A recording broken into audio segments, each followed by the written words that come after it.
जो विद्यार्थी मित्रों धोरण 12 चैप्टर नंबर 1 घन अवस्था लेक्चर नंबर 8 में આપણે આપણા પેમ્ફલેટના પ્રશ્ન નંબર 31 સુધી અભ્યાસ કરી ગયા હતા। હવે વાત કરીએ પ્રશ્ન નંબર 32ની। તો પ્રશ્ન નંબર 32નું બંધારણ આ રીતનું છે। હીરાનું સ્ફટિક બંધારણ, હીરાનું સ્ફટિક બંધારણ, તેના ગુણધર્મો અને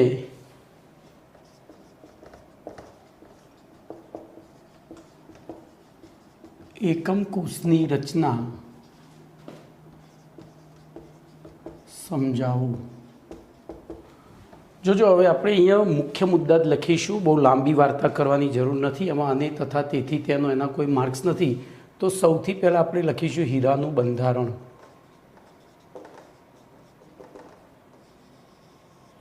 तो हीरा में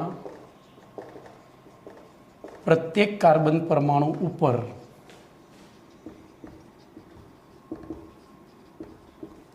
sp3 संकरण उद्भवे छे। बोलो sp3 संकरण उद्भवे एटले शुं थाय? तो एक कार्बन परमाणु अन्य 4 कार्बन परमाणु साथे, आथी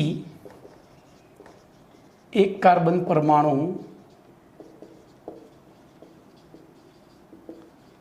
अन्य 4 कार्बन परमाणु साथे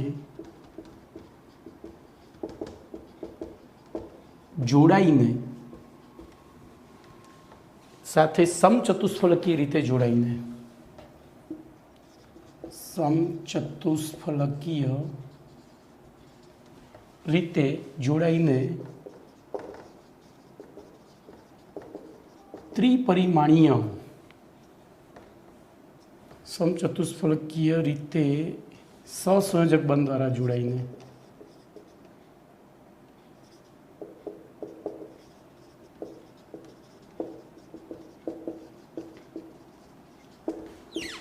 त्रिपरिमाणीय जाळीदार बंधारण बनावे छे। त्रिपरिमाणीय जाळीदार बंधारण बनावे छे। बस બંધારણ में आटલું લખવાનું છે, बराबर। હવે એના ગુણધર્મોની વાત કરીએ તો ગુણધર્મોમાં જોજો તો sp3 સંકરણ જોજો, કાર્બનની બાયતમ કક્ષામાં 4 ઇલેક્ટ્રોન અને sp3 સંકરણ ઉદ્ભવે એનો મતલબ કે 4 ઇલેક્ટ્રોને બંધ બનાવવામાં ભાગ લઈ લીધો છે। 4 ઇલેક્ટ્રોન અને 4 ઇલેક્ટ્રોને બંધ બનાવવામાં ભાગ લઈ લીધો છે, એટલે કે हीराना बंधारण में मुक्त इलेक्ट्रॉन होता नहीं। तो हीराना बंधारण में कार्बन परमाणुओं अन्य, हवे आ बधुं नहीं लखो चालशे, सीधुं ज लखी देवाय कि कार्बन परमाणुओं परस्पर प्रबल परमाणुओं परस्पर प्रबल सहसंयोजक बंध द्वारा जोड़ायेला होय छे अने तेमां मुक्त इलेक्ट्रॉन आवेला होता नथी। जोजो सहसंयोजक बंध छे एटले आयन ना होय અને વળી sp3 સંકરણ છે અને કાર્બનની બાયતમ કક્ષામાં 4 ઇલેક્ટ્રોન હોય તો એ મુક્ત હોતા નથી, અને તેથી હીરો સખત અને બરડ હોય છે તથા વિદ્યુત અને ઉષ્માનો અવાહક હોય છે। बोलो कम्प्लीट। चलो एना पछी एना एकम कोषनी बात करिए तो जो हीरो एफसीसी प्रकारनो एकम कोष धरावे छे। हवे एफसीसी छे એટલે આપણને ખબર છે, બોલો એમાં તુલ્યરૂપ કણો ક્યાં ગોઠવાયેલા હોય तो 8 ખૂણા, પછી 6 બાજુની મધ્ય, આથી તેના સમઘન એકમ કોષના 8 ખૂણા ઉપર 8 કાર્બન પરમાણુ, પછી 6 બાજુની મધ્યમાં 6 કાર્બન પરમાણુ. જો આટલું તો આપણે જાણીએ છીએ, પણ આના કરતાં વિશેષ પાછું હીરામાં કંઈક છે. ઉપરાંત એકાંતરે 4 સમચતુષ્ફલકીય છિદ્રોમાં 4 સમચતુષ્ફલકીય છિદ્રોમાં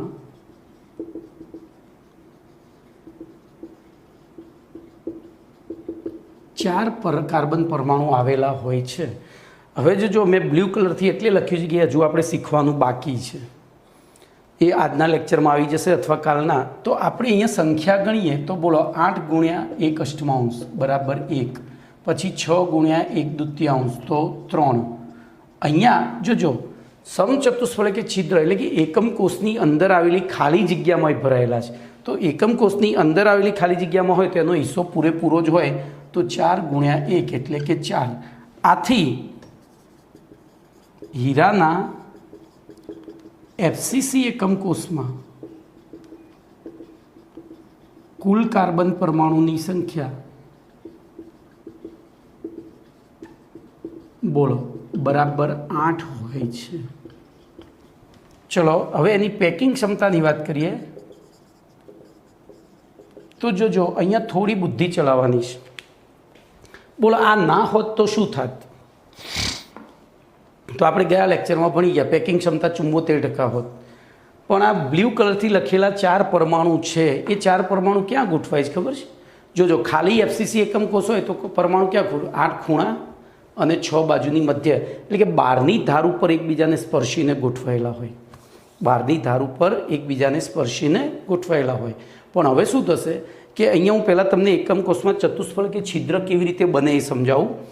તો હું જે રૂમમાં તમે લેક્ચર અત્યારે સાંભળી રહ્યા છો એ જ રૂમમાં આ ખૂણો, આ એક બાજુ, આ બાજુ, ઉપરની આ છત, બરાબર, આપણે એમ વિચારીએ તો આ ખૂણાના મધ્યમાં એક ઇલેક્ટ્રોન છે, એટલે એક પરમાણુ છે, આ બાજુની મધ્યમાં એક છે, આ બાજુની મધ્યમાં એક છે, અને આ બાજુની મધ્યમાં ઉપરની. તો આપણે બધાને જોડીએ. જુઓ તો બોલો આ રીતે થશે. એ આ ખૂણો છે એ પેલાને મળ્યો, સમજ્યા? આપણે આમ રાખીએ એટલે વધારે સરળ રહેશે. આ ખૂણો આ બાજુની મધ્યમાં ગયો, આ ખૂણો આ બાજુની મધ્યમાં ગયો, અને આ ઉપરની મધ્યમાં ગયો. આ રીતે જોઈ લો. તો એવી પરિસ્થિતિમાં બોલો શું થયું? આ કયું છિદ્ર રચાયું? સમચતુષ્ફલકીય. અને આવા એક આ ખૂણે, એક આ ખૂણે, એક આ ખૂણે, એક આ ખૂણે, અને નીચેના 4 ખૂણા, એમ 8 સમચતુષ્ફલકીય છિદ્રો આવેલા હોય. પણ અહીંયા એવું કીધું છે કે એકાંતરે સમચતુષ્ફલકીય છિદ્ર, એટલે કે જો અહીંયા હશે તો અહીંયા નહીં હોય, અહીંયા હશે, અહીંયા નહીં હોય. પછી અહીંયા નથી તો નીચે હશે, ત્યાં નહીં હોય, અહીંયા હશે ને અહીંયા નહીં હોય. આ થોડું ઇમેજિનેશન ઉપર જવું પડશે. અને એ છિદ્રમાં કાર્બન પરમાણુ આવ્યા એટલે શું થયું કે પેલા જે ધાર એટલે ખૂણો અને બાજુની મધ્યમાં વચ્ચે એક પરમાણુ વચ્ચે આમ ક્રોસમાં ગોઠવાય, પણ એના લીધે શું થાય? એમની વચ્ચેનું અંતર વધે. અંતર વધે તો એકમ કોષનું કદ વધે, અને એકમ કોષનું કદ જે વધે છે એ પ્રમાણે પરમાણુની સંખ્યા નથી વધતી, એટલે ઘનતા ઉલટાની શું થાય છે? એની પેકિંગ ક્ષમતા ઘટે છે. અને આ પેકિંગ ક્ષમતા લગભગ આપણે એક્ઝેક્ટને લગભગ 2 લખવી છે. પેકિંગ ક્ષમતા 33.60% છે, એટલે કે લગભગ 40% જેટલી, અરે યાર કેમ આમ થાય છે, 34% જેટલી છે. કેટલી?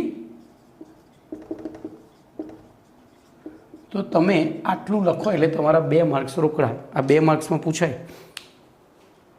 કમ્પ્લેટ આટલું લખો એટલે તમારા 2 માર્ક્સ રોકડા થઈ જાય. ચલો એના પછી આપણે પ્રશ્ન નંબર, હવે જોજે અહીંયા 2 નાના એક એક્સક્યુ છે કે હીરાના એકમ કોષની પેકિંગ ક્ષમતા કેટલી, તો આપણે આટલું લખી દેવાનું. 33.60 એટલે કે લગભગ 34% જેટલી હોય છે. પછી હીરાના એકમ કોષમાં આવેલા કુલ કાર્બન પરમાણુની સંખ્યા કેટલી, તો કે 8. પછી ત્રીજું પૂછાય હીરાના એકમ કોષમાં પરમાણુઓ ક્યાં ગોઠવાયેલા હોય છે, તો 8 ખૂણા ઉપર 8, 6 બાજુની મધ્યમાં અને એકાંતરે આવેલા 4 સમચતુષ્ફલક એટલે કે છિદ્રોની અંદર એક એક એમ લખીને કુલ 8 પરમાણુ આવેલા હોય છે. ચલો પછી ગુણધર્મો એ તો આપણે ઓલરેડી ભણેલા છીએ, 8, 9, 10માં આવી ગયું છે. પછી હીરાની સ્ફટિક રચના કયા પ્રકારની છે? તો FCC. ચલો એનાથી આગળ જઈએ હવે તો 33મો પ્રશ્ન છે.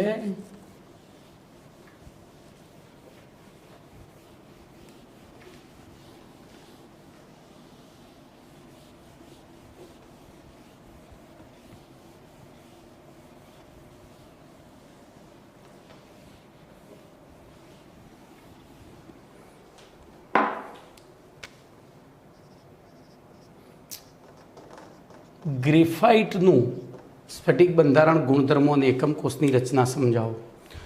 તો ધ્યાન રાખજો, સૌથી પહેલાં આપણે ગ્રેફાઇટનું બંધારણ જોઈએ તો એના બંધારણમાં લખવાનું છે જેમ બોલો પહેલાંના બંધારણમાં શું લખ્યું હતું? આનું બંધારણ થોડું લાંબુ થશે. તો પહેલાંના બંધારણમાં લખ્યું હતું કે પ્રત્યેક કાર્બન પરમાણુ પર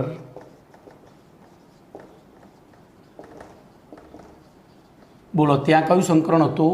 sp3. અહીંયા થશે sp2 સંકરણ ઉદ્ભવે છે. આથી જોજો પેલામાં કેટલા એક કાર્બન સાથે કેટલા કાર્બન જોડાતા હતા? 4. અહીંયા 2 ને 1 3 જ જોડાશે, 2 ને 1 3. આથી પ્રત્યેક કાર્બન પરમાણુ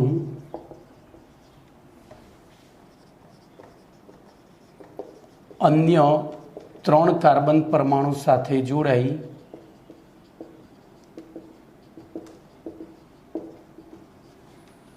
કાર્બન પરમાણુના દ્વિપરિમાણીય સમતલોની રચના કરે છે. બરોબર? દ્વિપરિમાણીય એટલે કે જો ત્યાં સમતલો રચાશે. અહીંયા ધ્યાન રાખો, જો એક કાર્બન એની સાથે 3 કાર્બન જોડાયા એટલે ખૂણો 120નો થયો. હવે આની સાથે 3 જોડાશે એટલે ફરીથી 120 થશે. એની સાથે 3 જોડાય તો આવી રીતે સમતલોની રચના થયા કરશે. આમ ષષ્ટકોણીય સમતલો રચાય છે, મધપુડાના જેવું પણ આમ સમતલમાં. બરાબર? હવે જોજો અહીંયા sp2 સંકરણ છે એટલે શું થશે?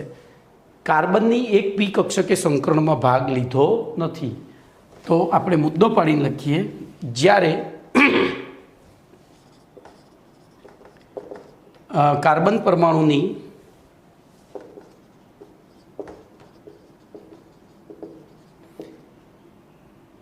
sp2 સંકરણમાં ભાગ ના લેતી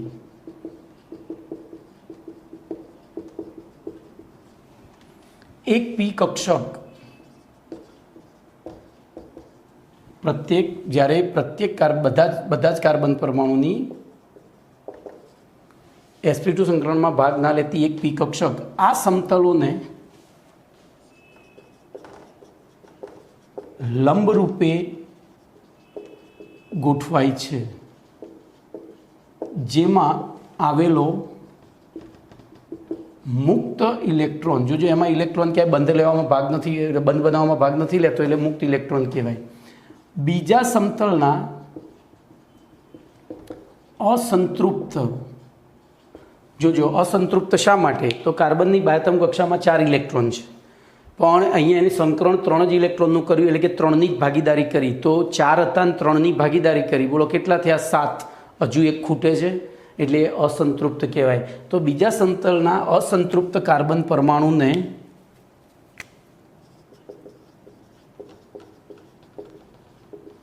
આકર્ષે છે.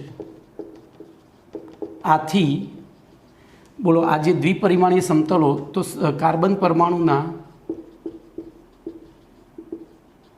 ષષ્ટકોણીય સમતલીય સ્તરોની થપ્પી વાગે છે. આથી ત્રિપરિમાણીય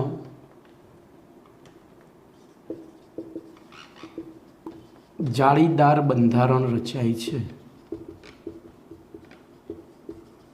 બોલો આટલું લખવાનું છે બંધારણમાં. હવે જો ગુણધર્મો લખીએ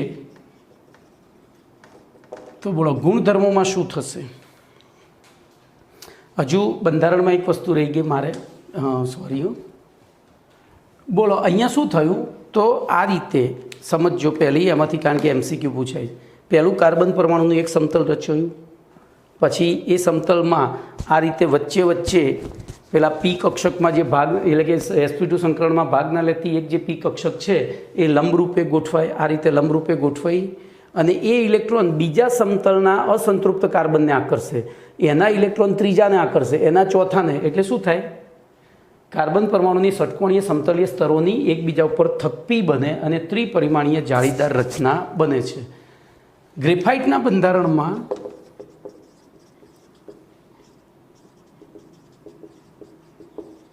બે ક્રમિક સ્તરો વચ્ચેનું અંતર,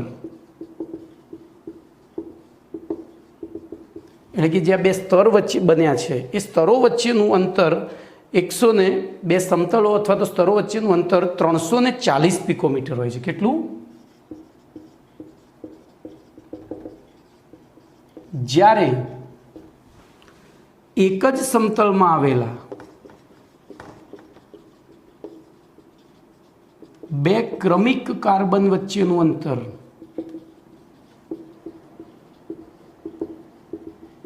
141.5 પિકોમીટર હોય છે. જો આમાંથી MCQ મળે છે. જોજો, એક જ સમતલમાં આવેલા બે ક્રમિક કાર્બન વચ્ચેનું અંતર પૂછે, અને જુદા જુદા સમતલમાં આવેલા, જોજો, જુદા જુદા સમતલમાં આવેલા બે ક્રમિક કાર્બન વચ્ચેનું અંતર પૂછે. તો એક જ સમતલમાં આવે, બે જુદા જુદા સમતલમાં આવેલા, એટલે એક સમતલા બીજું સમતલા, પણ એ ક્રમિક ગણ્યા તો એક અને બીજો એમ. તો એની વચ્ચેનું અંતર એટલે બે સમતલ વચ્ચેનું અંતર થયું. અહીંયાથી MCQ પૂછાય કે ગ્રેફાઇટમાં, બરાબર, ગ્રેફાઇટના બંધારણમાં બે એકાંતરે આવેલા બે સમતલમાં ગોઠવાયેલા કાર્બન પરમાણુ વચ્ચેનું અંતર કેટલું હોય? એકાંતરે આવેલા બે સમતલમાં ગોઠવાયેલા કાર્બન પરમાણુઓ વચ્ચેનું અંતર કેટલું હોય? તો આના ગુણ્યા 2, 34 × 68 એટલે 680 પિકોમીટર. બોલો, ક્લિયર? ચલો હવે એના ગુણધર્મોની વાત કરીએ. તો જોજો, ગુણધર્મોમાં સૌથી પહેલાં તેના બંધારણમાં sp2 સંકરણમાં ભાગ ન લેતી પી કક્ષકમાં એક મુક્ત ઇલેક્ટ્રોન આવેલો છે. તો હું અહીંયા લખીશ, તેના બંધારણમાં મુક્ત ઇલેક્ટ્રોનની હાજરીના કારણે તે વિદ્યુત સુવાહક હોય છે. કેવો હોય છે? વિદ્યુત સુવાહક હોય છે. બોલો, કમ્પ્લેટ. હવે જોજો બીજું એનું, આની આ જ ઇલેક્ટ્રોનના કારણે બીજી લાક્ષણિકતા. બોલો, એ ઇલેક્ટ્રોન ગોળા સ્વરૂપ છે, અને તમારા હાથમાં 2-4 લકોટીઓ મૂકી દેવામાં આવે, દાખલા તરીકે હું આ પેનને લકોટી ગણું, તો એ લકોટી ઉપર આપણો હાથ આમ સરકી શકે અને સરળતાથી સરકી શકે, ઘર્ષણ વગર. તો અહીંયા શું થશે? તેના બંધારણમાં મુક્ત ઇલેક્ટ્રોનની હાજરીના કારણે, બોલો, બે ક્રમિક કાર્બન સ્તરો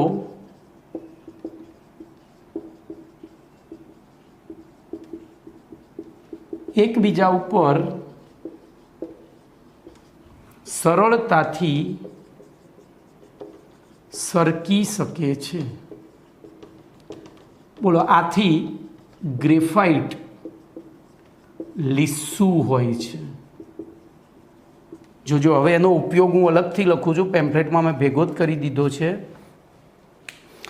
હવે જોજો, એ સરકી શકે છે એટલે તે નરમ અને લીસું હોય છે. હવે નરમ અને લીસું હોય તેનો ઉપયોગ ક્યાં થાય? તો ઊંજણ તરીકે. ક્યાં થાય?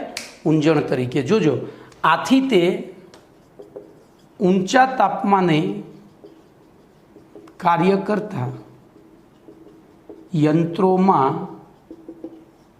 ઊંજણ તરીકે ઉપયોગી છે. ઊંજણ તરીકે ઉપયોગી છે.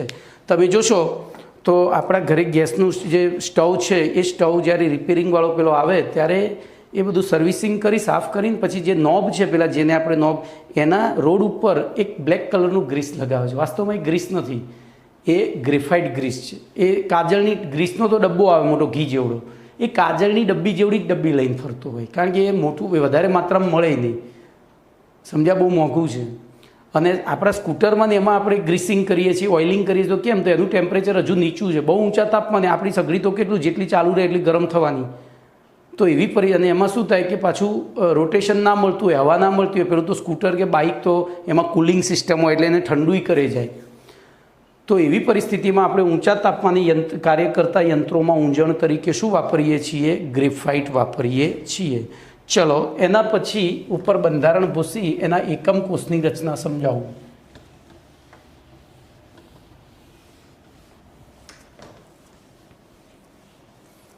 તો જોજો, એકમ કોષ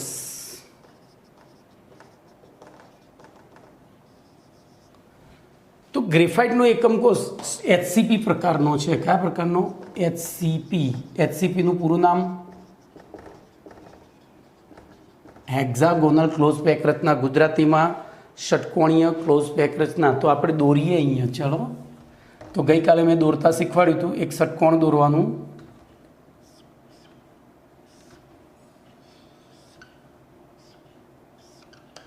અહીંથી લાઈનો દોરી દેવાની,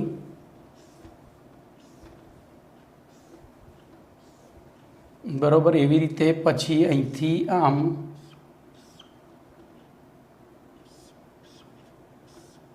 હવે આ ખૂણેથી નીચે, જે ખૂણે અડતી હોય એનાથી નીચેની લાઈન ઉડાડી દેવાની.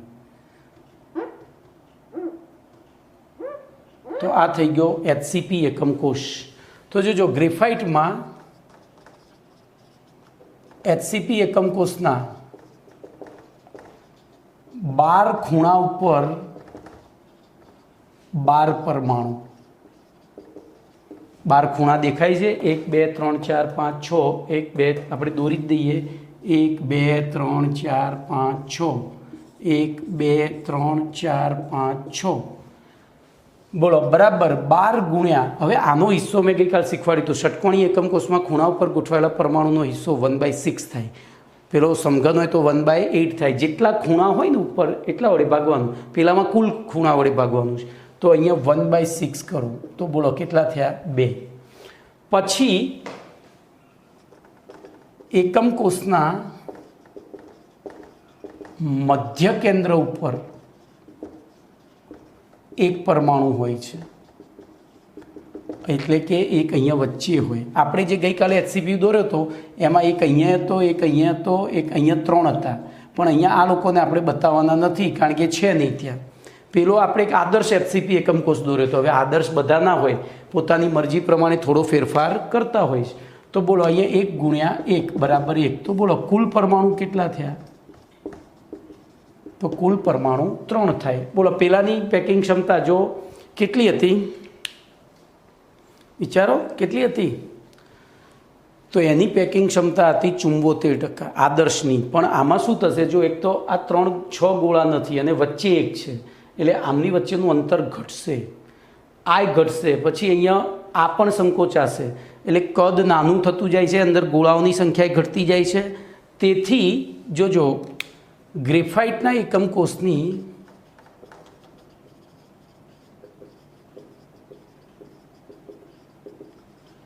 પેકિંગ ક્ષમતા 7.09. કેટલી?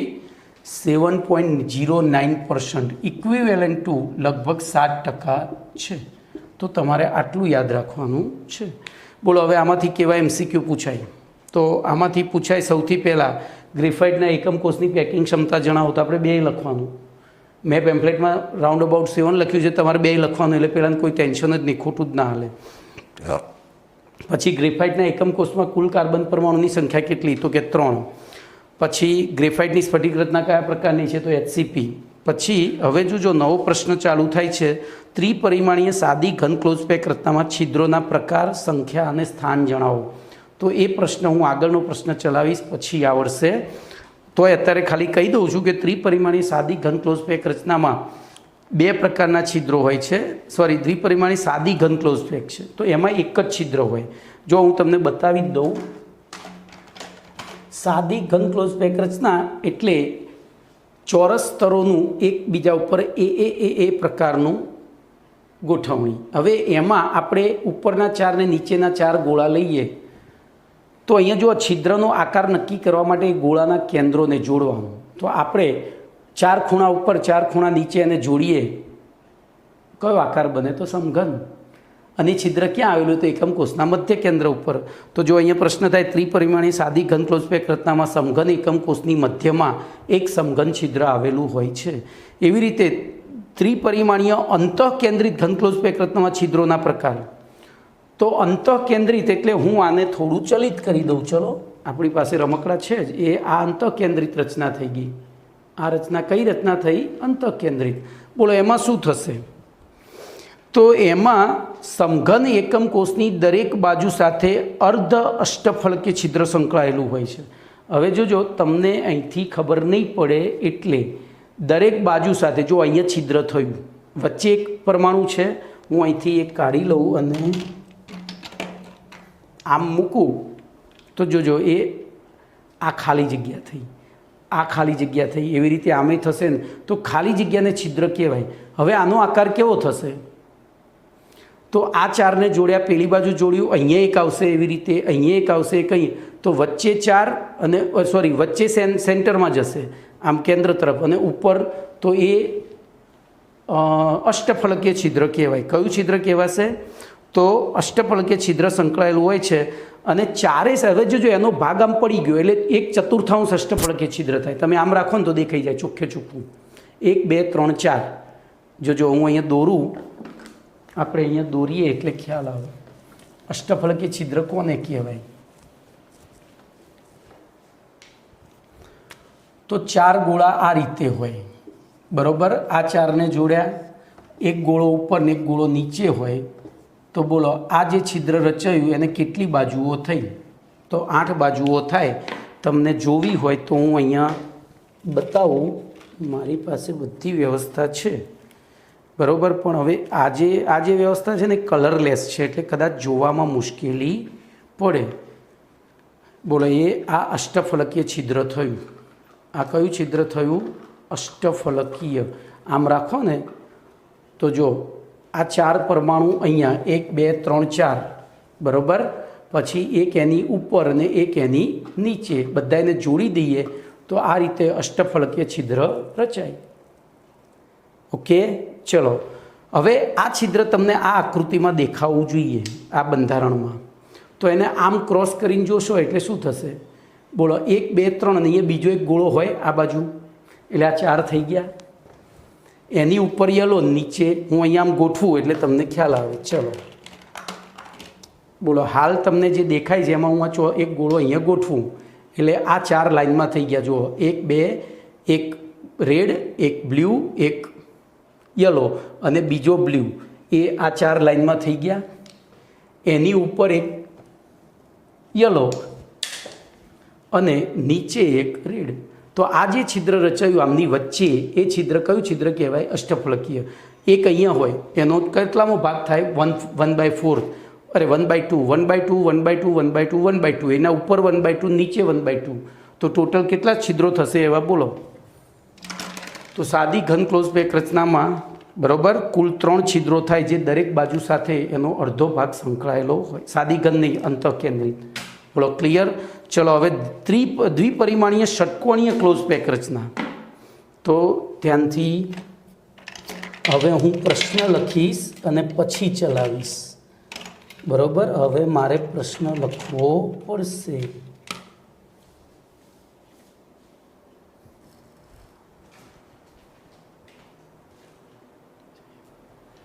તો આપણે પહેલો પ્રશ્ન લખી દઈએ.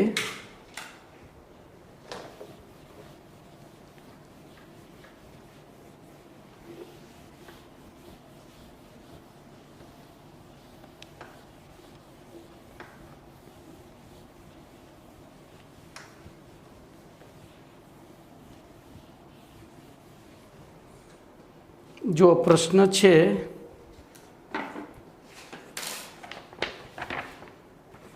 પ્રશ્ન નંબર 34, દ્વિપરિમાણીય ષટકોણીય ઘન ક્લોઝ પેક રચના.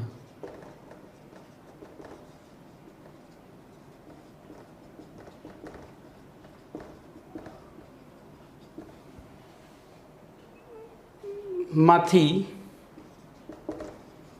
બનતી ત્રિપરિમાણીય ક્લોઝ પેક રચનામાં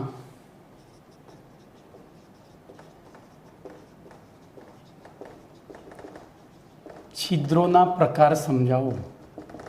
છિદ્રોના પ્રકાર સમજાવો, આવો પ્રશ્ન છે.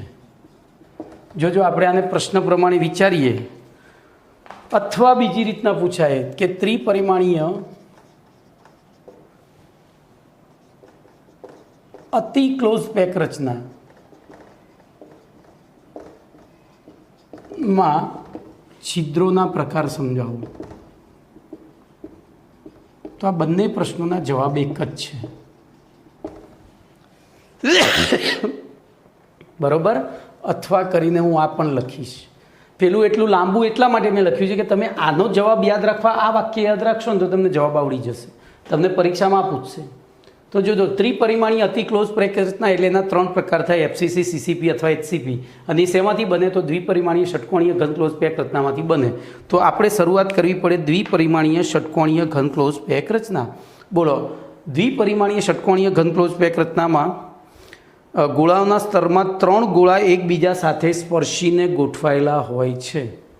તમે ગમે તે 3 ગોળા જ એકબીજાને સ્પર્શીને ગોઠવાયેલા હોય, જુઓ 1 2 3 1 2 3, અને એમની વચ્ચે ત્રિકોણાકાર છિદ્ર રચાય છે. જો આ જે છિદ્ર રચાયું જેમાં હું આ મારી પાસે રોડ એક સળિયો છે એ દાખલ કરીશ, તો આ છિદ્ર છે આ 3 ગોળાના કેન્દ્રને જોડીએ એટલે એક ત્રિકોણ બને છે. તો આને ત્રિકોણાકાર છિદ્ર કહેવાય.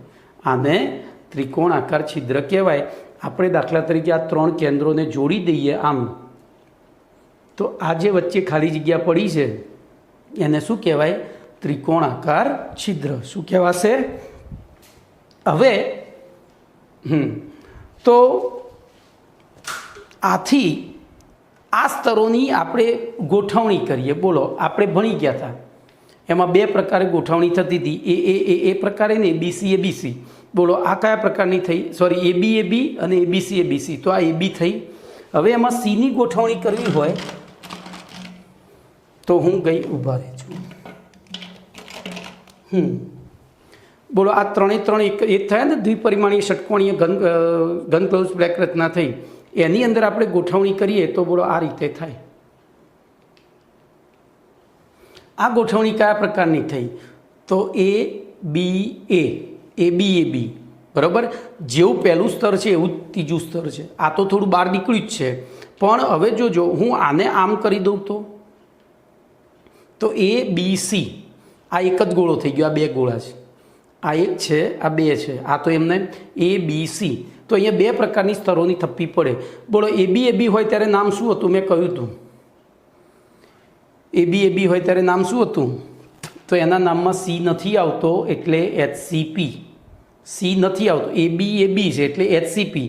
બોલો, એટલે કે એકવાર સી, પછી એબીસી. તો એકવાર સી આવ્યો એટલે નામમાં 2 વાર એફસીસી અથવા સીસીપી.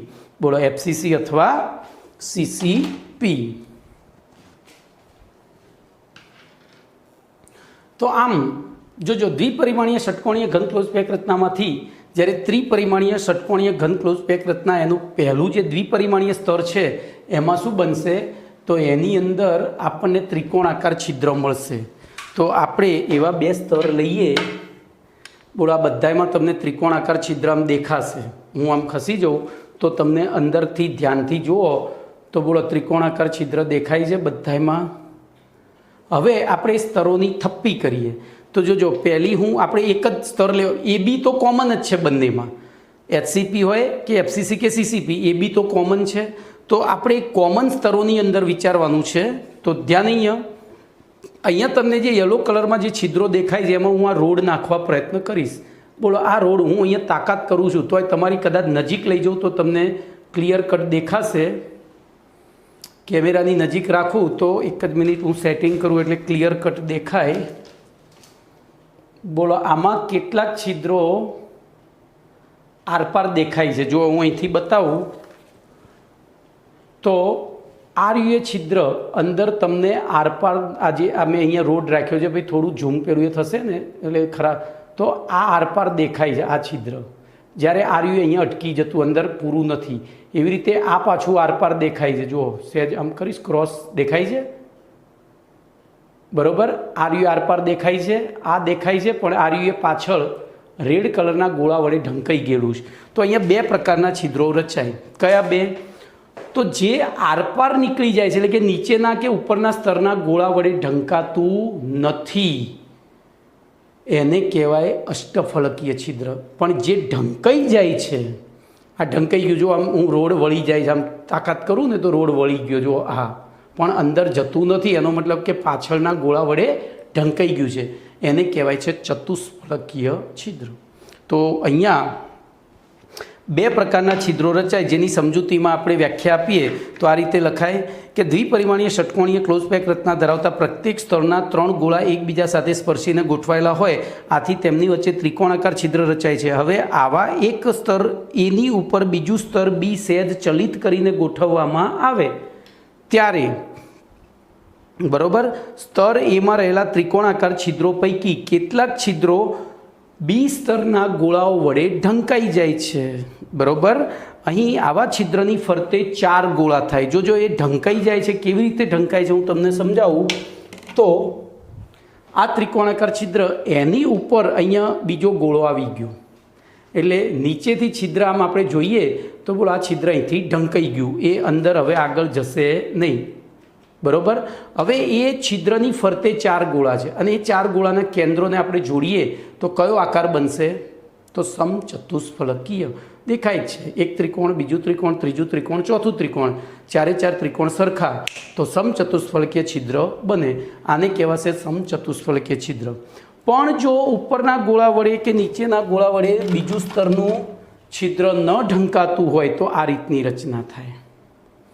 આ રીતની રચના થાય. જો એમાં આ છિદ્ર આરપાર છે, મેં અંદરથી રોડ કાઢીને તમને બતાવ્યું, આને તમે આમ જુઓ તો છિદ્ર આરપાર છે, એટલે કે નીચેના સ્તરના ગોળા વડે ઢંકાયું નથી. હવે આ છિદ્રને સહેજ ક્રોસ કરીને જોઈએ તો બોલો કયો આકાર દેખાય છે? તો આ 4 ગોળા સમતલમાં છે, 2 બ્લુ 2 યલો, એક બ્લુ ઉપર છે ને એક બ્લુ નીચે છે. આને જોડીએ તો અષ્ટફલકીય આકાર બને છે. તો જે છિદ્ર ઢંકાઈ જતું હતું, જોજો આપણે અહીંયા વિચારીએ તો આ છિદ્ર ઢંકાઈ ગયું હતું, આ છિદ્ર નીચેના, તો આ બન્યું. જે ઢંકાઈ જાય એ ચતુષ્ફલકીય, અને જે ઢંકાય નહીં એ અષ્ટફલકીય. બોલો કમ્પ્લેટ, એ અષ્ટફલકીય. તો અહીંયા તમારો પ્રશ્ન નંબર 34 પણ પૂરો થયો, બરાબર. હવે પ્રશ્ન નંબર 35 જોઈએ આપણે.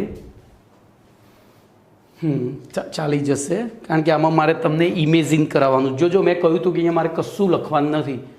આ જે પ્રશ્નો છે એમાં તમે વારંવાર 2 વાર 2-3 વાર મારું આ લેક્ચર સાંભળશો ને તો ખબર પડશે, બરાબર, કારણ કે આખું ઇમેજિનેશન ઉપર છે. તો હવે જોઈએ તો આગળનો પ્રશ્ન નંબર 35.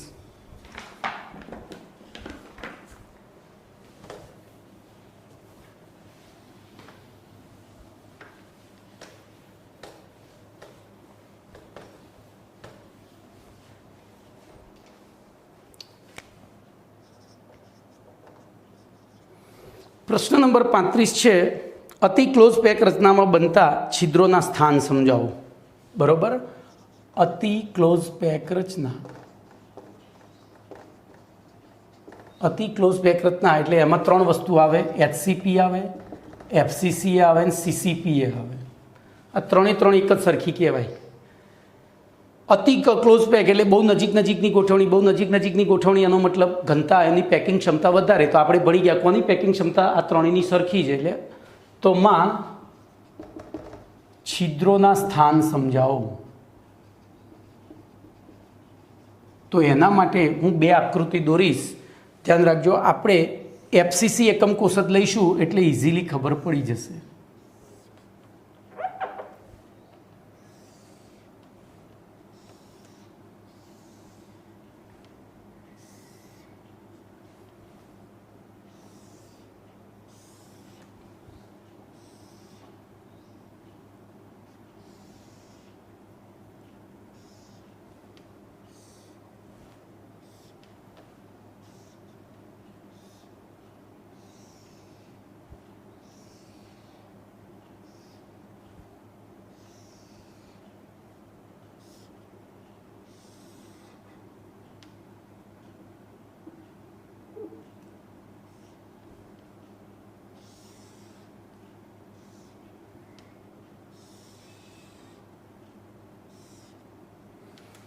જોજો એક આવો એકમ કોષ, બોલો અહીંયા તુલ્યરૂપ કણો 8 ખૂણા,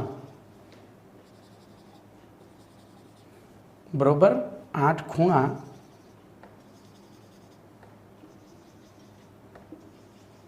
આપણે એફસીસી એકમ કોષ આ ત્રણેય સમજાવવા માટે એફસીસી જ લેવાનું, અને 6 બાજુની મધ્યમાં છે. તો બોલો આ ઉપરની બાજુની મધ્ય થઈ, આ જમણી બાજુની મધ્ય થઈ, આ ડાબી બાજુની મધ્ય થઈ, આ નીચેના તળિયાનું મધ્ય થયું, આ આપણે જે બોર્ડ ઉપર લખી રહ્યા છીએ એ દિવાલનું મધ્ય થયું, અને બીજું આપણી પીઠ તરફ જે દિવાલ આવેલી છે એનું મધ્ય થયું, અને આ થયું એકમ કોષનો કેન્દ્ર.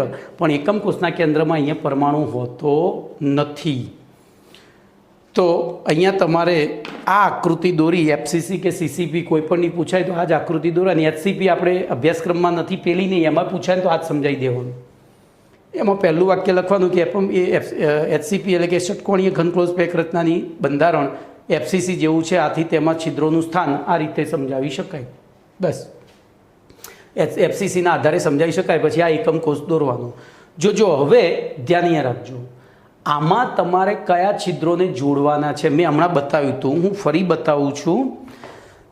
બોલો આપણને ખબર છે કે આમાં કેટલા પ્રકારના એકમ કોષ કેટલા પ્રકારના છિદ્રો હોય? તો ચતુષ્ફલકીય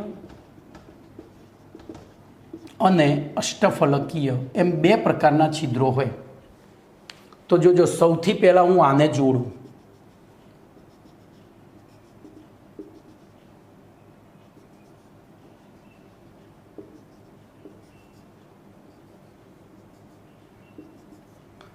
બોલો કયું છિદ્ર બન્યું? આ તો 4 ગોળા વચ્ચે, એક ઉપર ને એક નીચે, એટલે હમણાં આપણે ભણ્યા હતા એવું છિદ્ર થયું ને.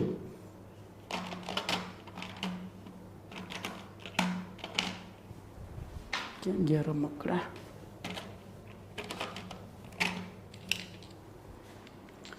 બોલો એ આવું છિદ્ર થયું, એ આ રહ્યું 4 ગોળા સમતલમાં, આ 2 બ્લુ અને 2 યલો એક જ સમતલમાં છે, એક યલો ઉપર ને એક નીચે. તો આ તો આરપાર નીકળ્યું અંદરથી, એનો મતલબ આ કયું છિદ્ર થયું? અષ્ટફલકીય. તો દેખાય જ છે, બરાબર, એ અષ્ટફલકીય દેખાય જ છે.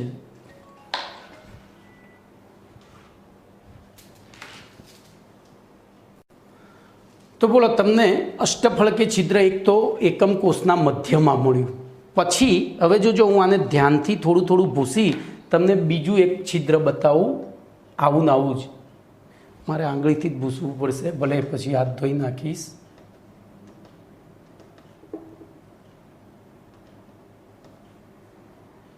બરોબર,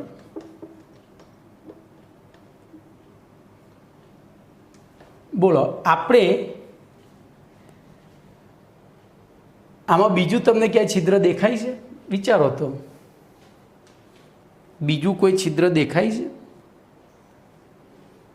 તો બોલો હું આ 2ને જોડું, આ 2ને જોડું, ત્યાંથી અહીંયા જોડું, નીચે અહીંયા જોડું, અહીંયા જોડું, અહીંયા જોડું. તો ધ્યાન અહીંયા રાખજો. હવે હું તમને આ રીતે નહીં ખબર પડે એટલે એના માટે મારે 2 ભાગમાં, જુઓ, એક આ આખું થયું હતું અષ્ટફલકીય છિદ્ર ઉપર નીચે. હવે શું થશે ખબર છે? આ દિવાલ છે, ધ્યાન અહીંયા રાખો, હું તમને દિવાલનો ભાસ કરાવીને જ શીખવાડું એટલે આ ખબર પડે. તો આ દિવાલ થઈ ગઈ આપણી, આ ઉપરનો ખૂણો, નીચેનો. તો આ રીતે આપણે આ બિંદુઓને જોડીએ. બોલો આ ખૂણો જોડીએ, અહીંયાની મધ્ય ને અહીંયાની મધ્ય જોડીએ તો આ રીતે એક છિદ્ર રચાય. એ આવું એક છિદ્ર રચાય.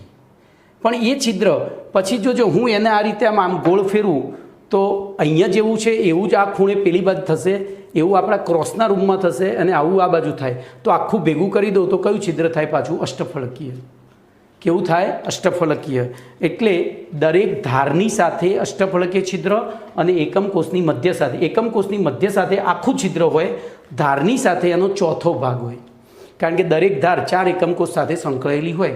ભાઈ હવે જો આ છે ને આખું 3 ડાયમેન્શનમાં ભણવાનો વિષય છે, એટલે અત્યારે હાલ તમે ભણી લો. એવું થશે તો આપણે જ્યારે ક્લાસ ખોલીશું એ વખતે હું આ ટૉપિક ફરીથી લઈ લઈશ, તમે ટેન્શન ના લેશો. પણ 99% તો આવડી જશે જો ઇમેજિન કરશો તો. આ ઇમેજિનેશનનો વિષય છે આખો જ, આને સ્ટીરિયો કેમેસ્ટ્રી કહેવાય, બરાબર. ચલો તો આપણને કયું છિદ્ર મળી ગયું? તો અષ્ટફલકીય છિદ્ર. બોલો ક્યાં આવેલું હોય? એક આખું છિદ્ર એકમ કોષની મધ્યમાં, જ્યારે દરેક ધાર, હવે ધારો કેટલી છે? 1 2 3 4 5 6 7 8 9 10 11 ને 12. તો 12 ધાર સાથે 1/4, તો 12 ભાગ્યા 1/4 એટલે 3, અને એક મધ્યમાં, એમ 4 અષ્ટફલકીય છિદ્રો આવેલા હોય. હવે વાત કરવાની કોની? ચતુષ્ફલકીય છિદ્ર. તો બોલો ચતુષ્ફલકીય છિદ્ર ક્યાં આવેલું હોય? તો ચતુષ્ફલકીય છિદ્ર માટે તમારે કયા ગોળાને જોડવાના છે કહું? હવે હું સીધા બ્લેક પેનથી ધારની મધ્યવાળા 3, આ 3 એક ખૂણા સાથે સંકળાયેલી 3 ધારો, દાખલા તરીકે અહીંયા આપણે આ પાટિયાનો ઉપયોગ કરીને સમજીએ તો આ એક એકમ કોષ થયો, ઉપરનો ખૂણો નીચેનો ખૂણો, આ બાજુની મધ્ય આ બાજુની મધ્ય, ઉપરની મધ્ય નીચેની મધ્ય.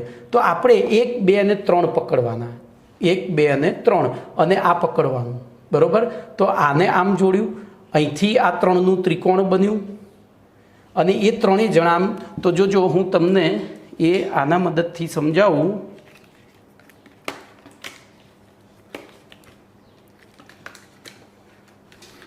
તો આ રીતની રચના થશે. જો એ આ રીતની, થોડું ભાઈ જોવામાં તકલીફ પડશે કારણ કે આ 2 ડાયમેન્શન છે અને આપણે ટેવાયેલા છીએ 3 ડાયમેન્શન. એ આ રીતની, બરાબર? એ આ રીતે પરફેક્ટ બેસી જાય. જુઓ તો આપણે, હું નજીક રાખીને બતાવું તમને.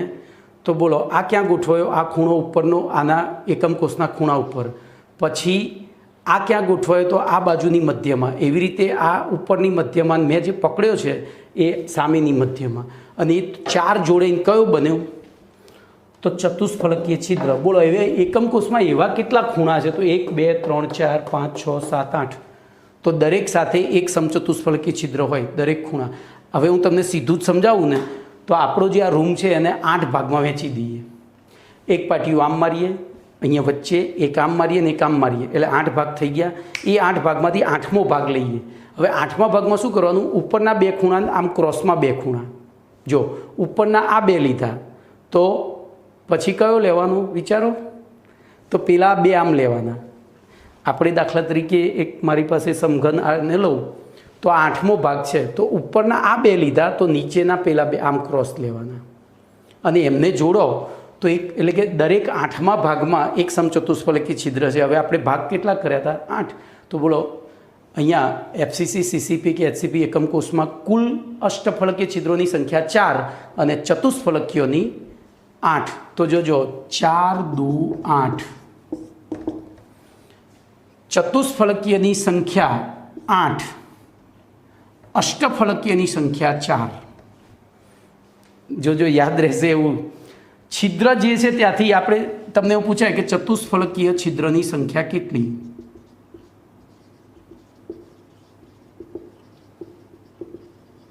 તો 4થી શરૂ કરવાનું. 4 2 8 વાળો ઘડિયો, તો 8 તરફ જવાનું, તો 8.